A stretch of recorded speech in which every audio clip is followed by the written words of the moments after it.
Kingdom Hearts Missing Link has been in a state of limbo, / we kinda don't know what's going on, but it has been slated to come out this year in 2024. But what exactly do we know about that game? Like, we've had like plenty of interviews, but they kind of came out like a year ago, 2 years ago, so I think it's like about time that, you know, the Kingdom Hearts community kind of goes back to those interviews and like you never know, like there may be stuff that we missed in them, so that's kind of the purpose of this video here. Also, I would like to give a big thanks to Damo for allowing me to use his Missing Link footage from the beta. So yeah, please be sure to check out his YouTube and Twitter. I've linked both in the description, so yeah, show him some support. I'm also linking the interviews that I'm using for this video in the descriptions below. So from this first interview, which came out roughly right after the Missing Link trailer first got revealed, it says that the interviewer stated, "Please tell us more about Kingdom Hearts Missing Link, the game that was announced for smartphones alongside Kingdom Hearts 4's Lost Master Saga." And then Nomura states, "The Kingdom Hearts series spans 3 sagas arcs in total. You have the Secrets of Darkness saga that goes until the end of Limit Cut of Kingdom Hearts 3, and the Lost Master saga that will be in Kingdom Hearts 4. The third saga is the Key saga, which encompasses Kingdom Hearts Key, the browser game, Kingdom Hearts Union Cross, and finally Kingdom Hearts Dark Road. And Kingdom Hearts Missing Link is a title that fills in the blanks that will function as a bridge-like work connecting 2 games together." Which this is pretty interesting, as he considers Missing Link to be a bridge title, which if you didn't know, bridge titles are like the side spin-off titles that are come in between the numbered titles like Rechain of Memories, Days, Recoded, all those type of games, Dream Drop Distance. And it might even enhance the writing that we've seen in Union Cross and Dark Road, which is pretty interesting because those games are really well written. On to the next question. The interviewers asked, "In the trailer, we can see that Brain appears. Will he be the main character?" And Nomura states, "No, he won't. The main character will be yourself. Much like Union Cross, the protagonist will be a custom player avatar created by yourself." And this is to no surprise of anyone. Like, we've seen the beta footage. Everyone, you know, has their cool outfits that I'm jealous of because I want to play this game so bad. My bad. I love y'all UK players. Yeah, I love y'all. However, this also makes me wonder how in depth will the customization be in this game, because I've seen people compare it to the Final Fantasy XIV character creation system, which is pretty cool. It's like, that game has a really good character creation and customization for your character in that game. So like, if this game gives the quality that Final Fantasy XIV's character creation gave us, that would be crazy. The interviewer stated next that Missing Link seems to be centered on action-packed battles that can also be enjoyed in multiplayer, with the addition of so-called location-based game elements that utilize augmented reality technology. You say that you can move around without actually going out, but in that case, do you perhaps have a mean that you can move around while moving your characters in-game? And then Nomura says, "Yes, it works similar to Google Street View, where you can tap on the arrows to go forward or back on a street. However, I've chosen to make it feel more faithful to the series, which this probably means you will be able to control your character on the field. So you can even walk around Okinawa if you wanted to." And then Nomura says, "Yes, but if you want to go far, far away, it will take a certain amount of time. But you can also use points to teleport right to where you want to go. So if you do not want to walk, you can spend points and teleport wherever you like. Or you can simply choose not to and walk around yourself. It's all up to who plays it." And then Nomura says, "Precisely. I really think including this feature is really smart due to the fact for accessibility. Some people may not be able to walk, they may be handicapped. So I think that giving them the opportunity to still play this game and enjoy the fun, not be left out, I think this is a really smart move and it allows all players to feel included." If the game is linked to the real world, does that mean that there will be no Disney Worlds? And to this question, Nomura answers, "We are experimenting with a variety of things, but depending on the timing, the terrain and atmosphere will be partially based on the Disney World's motifs. In the early stages of development, we covered the entire map with a texture change, but it seemed like overkill, so we're trying to make it more consistent." Which this is pretty interesting, as the translator's comment stated. He most likely means that whenever there's an event of sorts, the overworld will be covered in a different way. And this is pretty cool because Union Cross actually did this as well with the Daybreak Town hub world. You might have like a White Day celebration or a Valentine's Day or a Christmas themed world. They may also do that. The interviewer stated, "Collecting figure-like pieces sounds interesting, and the multiplayer action battles look fun." And Nomura replied to this with, We are trying to develop some new things that wouldn't normally be possible in the main series of games. I hope you look forward to testing those out on the closed beta, as it is scheduled for fall of this year. Which yeah, if you didn't know that you're collecting pieces in this game instead of the medals and cards that you collected in Dark Road and Union Cross, they look pretty cool and they have some pretty cool abilities. Like I'm pretty sure Kairi has haste, for example. Riku has Dark Firaga, and other cool abilities are in the game as well. Another pretty interesting detail that not many people talk enough about that was discussed in this interview was that the narrator of both the Missing Link and Cage 4 trailers were Sigurd, which if you didn't know, Sigurd is the character that was at the end of Union Cross to talk to Brain. We met him in Missing Link Scala. It makes sense for him to be voicing the Missing Link trailer, which is pretty cool that we also have voice acting in Missing Link.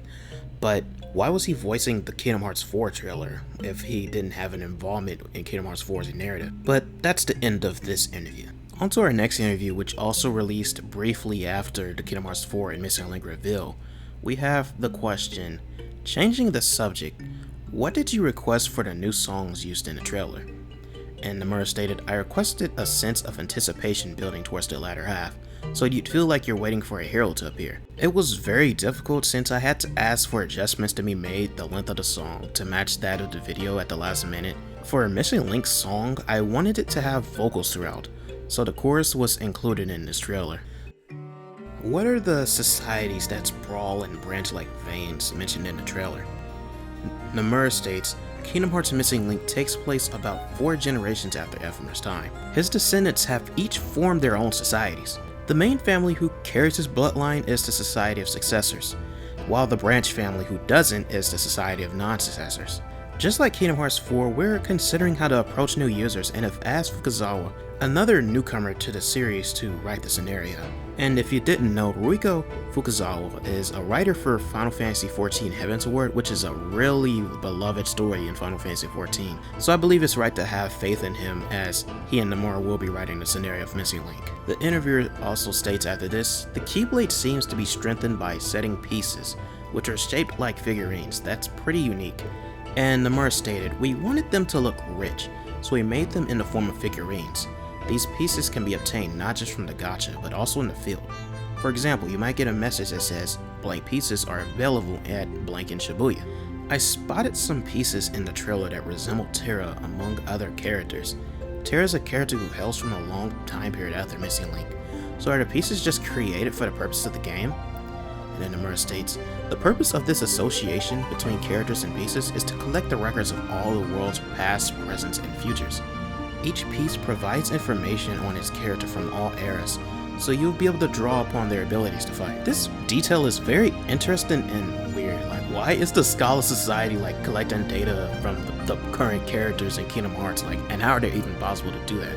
I know there's like time travel and everything else in Kingdom Hearts, but why are they collecting data of our characters and then bringing it back to Scala? Like, doesn't that sound weird to anyone else? Like, I get that Ephemer wanted to discover the secrets of the world, but not like this.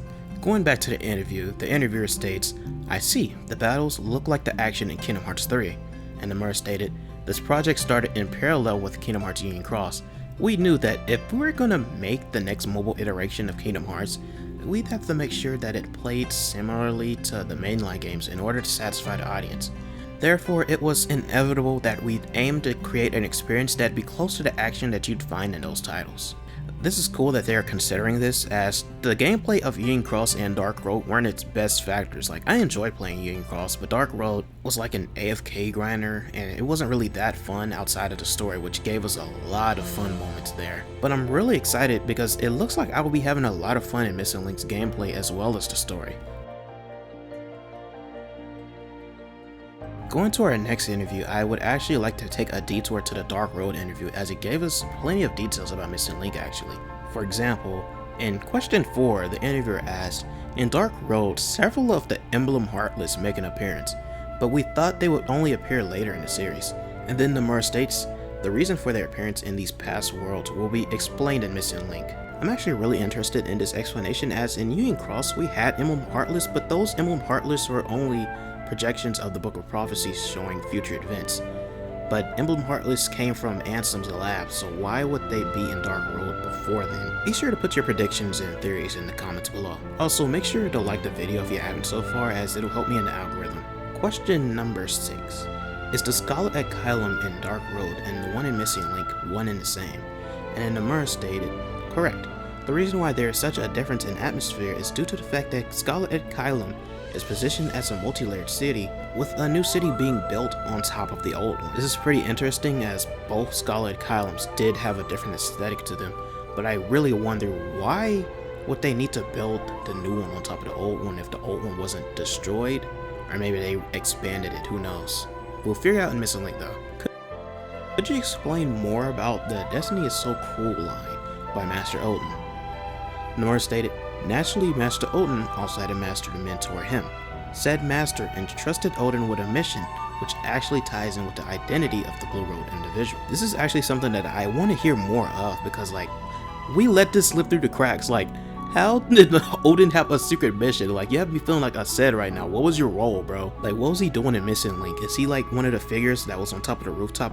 Or like, is he another character that we'll see later on in the story? Next question. Xehanort appears with a figure who we assume to be his mother. Is that Skuld? And then Nomura stated, that is incorrect.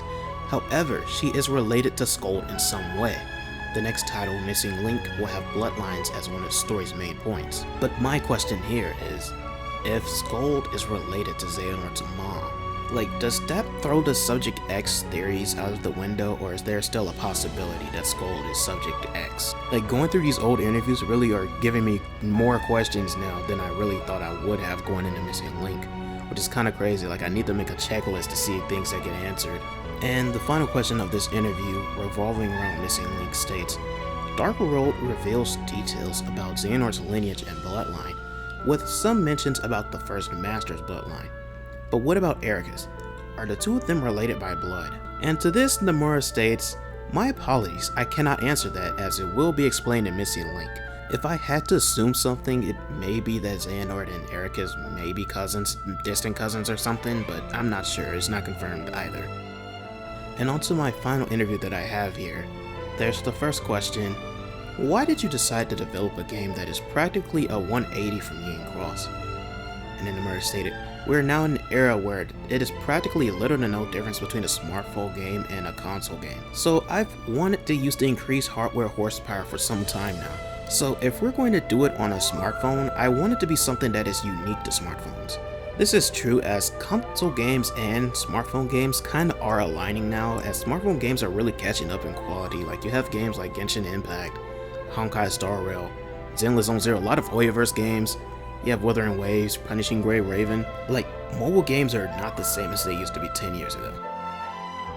We would like to use controllers in various aspects of play. And then the answer is, such features are in future plans, which, yes, there is controller support now. We've seen that in the previous beta. So that's pretty cool that you can play this game with a controller. It makes it similar to Kingdom Hearts 3. The next question asks, will there be any additional Keyblades? And the answer is there will be, which yeah, most Kingdom Hearts games, there's multiple Keyblades, you know. Each world you go get a different Keyblade. It's kind of like how the game works. The only game where we didn't get another Keyblade was Dark Road. Okay, editor's note here, Rechain of Memories also featured just the Kingdom Key in your core gameplay. However, cards did feature different Keyblades within them. After this, the interviewer stated, I'd like to see some sort of collaboration with Disney on Astroworld building. And then after this, Nomura stated, this is still a secret. I'm pretty sure this game will definitely have crossover events, like Final Fantasy Ever Crisis is doing crossovers, so I'm sure this game will have some as well. The interviewer asked after this, are navigators different from Keyblade wielders? Is there a navigator for each of the societies? And then Nomura answers, there are Keyblade wielders, they just don't use it. There are no navigators in each of the societies, only Freya. And by the way, this isn't like Union Cross where you can just choose your favorites. You're assigned one in the story and that is fixed. I am a little bummed out that you can't pick your society, but I think this does make sense and will help the narrative further. As in Union Cross, you can pick your union, you know, Era, Ava, Envy, you know, the rest of them. And it was pretty cool. And we even like had the weekly Lux, you know, tournaments between the unions. But I think in this game they're focusing more on the narrative, as we'll be connecting to the cast of this society compared to in Union Cross where you kind of never knew anyone in your union. The next question is, will the cutscenes be movie events like this prologue instead of text-based events like in Union Cross? And the answer is, not all of them, because if we make everything to the level of this prologue, it will be more than a year before Missing Link releases. I've already shot enough for cutscenes for the official release. And it's like, yeah, that's a lot to ask of this mobile game, like to have every cutscene to be like very cinematic. So I think the important cutscenes will have like voice acting, a lot of cool choreography, but I think it's really smart to not dump all your budget in the game into like some minuscule scenes and instead save your budget for more important scenes. The interviewer asked after this, what is your favorite part about Missing Link? Shirakami answered, lock mode consumes 1/7 of the battery. In lock mode you can defeat enemies while even riding a car or catching a train. Yamashita answered, the background is beautiful, so I want you to pay close attention to it. And then Hazama answered, while there are usually reasonable disparities in GPS-based games, this one does not. I think that this means that if you're in a more rural area, you have still just as much of a chance as someone who's living in the city. And the interviewer then asked, can I form a party with the main characters of Missing Link's story? And then the answer is, there are opportunities within the story like you've seen with Remus. However, as for freely forming a party with him, we're not considering such a feature at the moment. Yeah, I'm kind of figured this. I'm pretty sure that at most we'll probably see them as party members in bosses like Darkseid, but outside of that, I kinda don't see them being used as party members in main missions.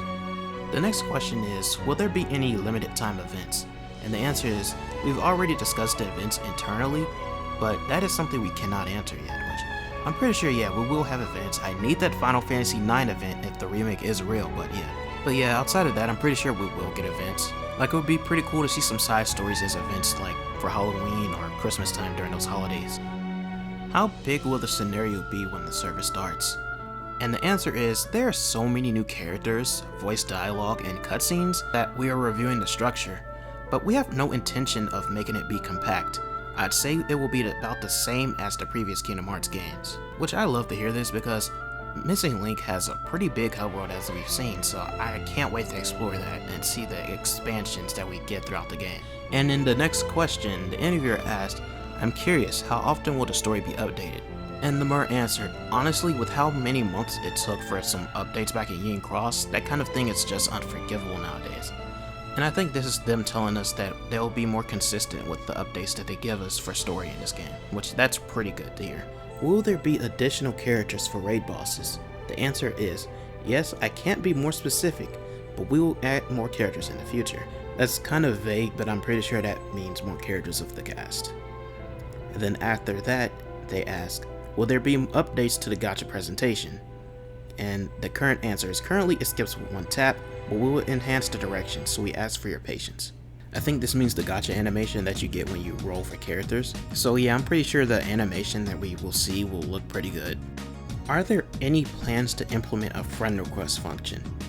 Yes, it may take some time, but we will add it. Which I'm glad they're adding this here, because in Union Cross we didn't have a friend request function. Instead we had the unions, which we can have our own union with our friends, but still, if a friend was in a different union, we couldn't add them or anything. So I'm really glad that they're doing this here. What about player housing? The answer is, it's currently under consideration. However, this is not a prerequisite for putting it in. So they're considering it, but it may not be a thing. However, I hope it's a thing, because in 14, the housing features look pretty cool, so it'd be pretty cool to have houses in Scarlet Gylem. The next question is there a weekly or monthly billing thing, like a subscription or a VIP pass? And the answer is, well, we are going along with the idea that we will do something of that kind. It's not functional yet, but you can see that we already have a menu for that in the closed beta. It'll be different from your typical subscriptions. Our last question here is it possible to cook any dishes that increase status? And the answer is, we have a character that acts like a cook, and we're preparing to include them, but we ask for your patience. I'm assuming this will work similar to most cooking features in games where you get buffs and it'll help you during your missions, so that will be pretty cool to use. And yeah, that's the last of the interviews we have so far, so I appreciate you guys who've made it this far in the video. There's also a pre-registration that's going in progress, which it hasn't been announced yet, but it is on the site that they're planning it, so soon we might be able to play the game, who knows. But yeah, if you liked the video, be sure to like the video. If you disliked it, make sure you dislike it. Also, leave comments down below if you think I missed anything, or if there's anything that you personally want for Missing Link. And yeah, also yeah, I have a Discord server as well, so if you're a member of the community and want to be in the Discord server, be sure to join that. So yeah, I will see you guys on the next video, so yeah, see you guys then. Don't lose your way.